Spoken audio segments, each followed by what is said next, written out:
good week for the Cowboys last week on the road, where they have struggled this season. 0-4 in their first four and just 13.5 points per game. Obviously, that number went way up on Sunday, as did their yards. Zeke's yards, as you saw in the video. Also, turnovers, super important in this one. That number actually down, as you see at the bottom of your screen. Why is all of this important? Because they are headed back out on the road again this week to play the Falcons in Atlanta, where Dallas hasn't won a game since 2006. That is 2 years before that guy throwing the ball joined the team. A guy who's playing really well this season, by the way, but fighting this week to get back to 500. More on that now. Here's Tiffany Blackman. Quarterback Matt Ryan said the Falcons need to have a championship mindset regardless of what happened the week prior. And they are going to need to have that approach when they go into this game against the Cowboys this weekend. Dallas is riding some momentum after a huge win against the Eagles, but Ryan said that is not what concerns him right now. You know, my concern is with us playing the best that we're capable of playing. And I feel like week in and week out, that's good enough to get the job done. We have the right amount of talent. We've got good enough players, good enough scheme, all of those things that if we can control playing our best, we're capable of winning every week. We respect them coming in, though. They're playing well. They played really well last week on both sides of the ball, and know that it's going to be a tough, four-quarter challenge for us. The Falcons could soon get back the Matt Ryan of their defense. That would be linebacker Deion Jones, who was activated from IR from a broken right foot. They are taking it day by day, and we won't see him back in the lineup until they fully feel he can be himself. Well, I'm surrounded by Super Bowl champions here. We've already heard from Willie on the show. Sean O'Hara joining the Total Access Posse. Hi. How you doing? I'm good. I'm going to be better if you can tell me something about this Falcons and Cowboys matchup.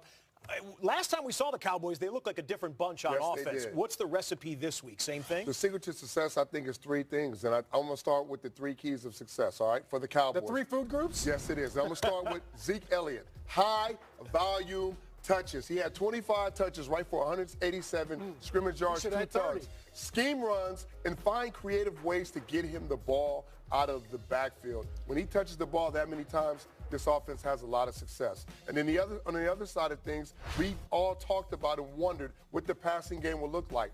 Cooper, okay, you got to win outside. These receivers were winning outside, and they were winning the one-on-one battles. Get the ball to Cooper. Gallup stepped up. We saw the one-on-ones. What Cooper did, it opened up everything for all the other receivers.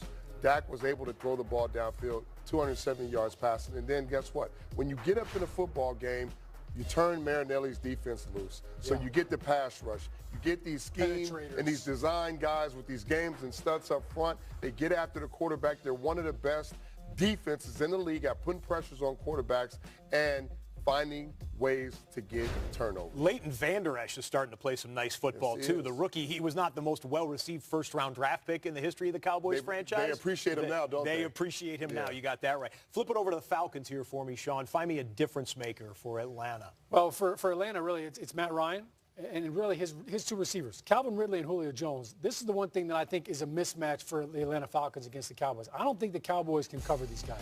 And I think for Dallas, I think when you look at their defense and really can they not give up the big play, you look at offensively, I don't know if Dak can keep up with this. Dak still hasn't thrown a 300-yard game this season. He's only got 11 touchdowns. Matt Ryan's got 21 touchdowns. 10 of them, Scott, are 15 yards or more, so they've got that big play. I think when you look at this offense, they're one throw away from breaking the game open. And I think that can put the pressure on Dak. And now all of a sudden, they can't use Willie's wisdom.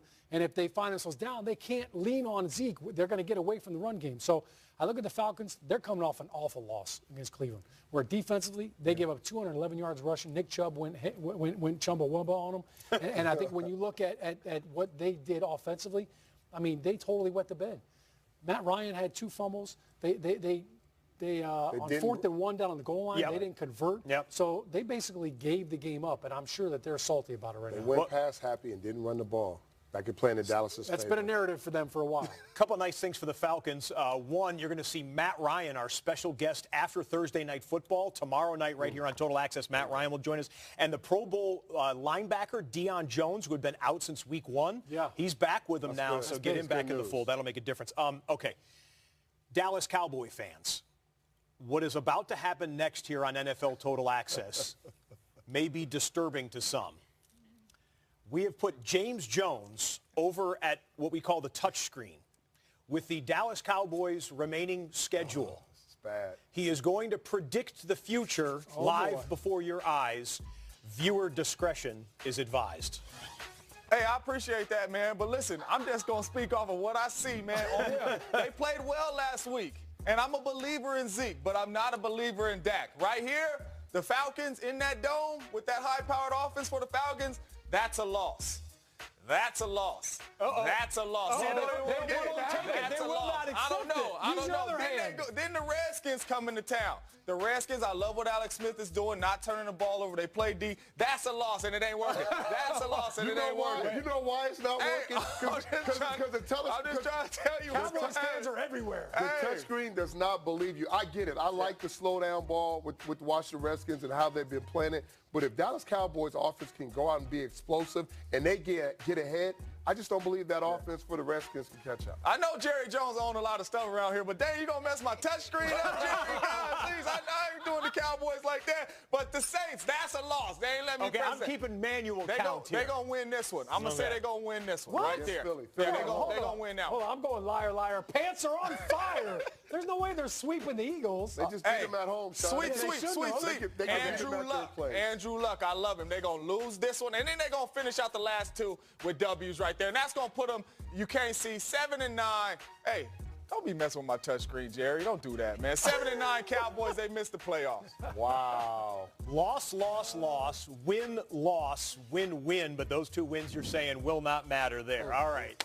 James, we appreciate Good job, that. JJ. No problem. Well, I say we appreciate that. That was your job to do. Not JJ, not JJ. I'm not so sure Cowboy fans appreciate that.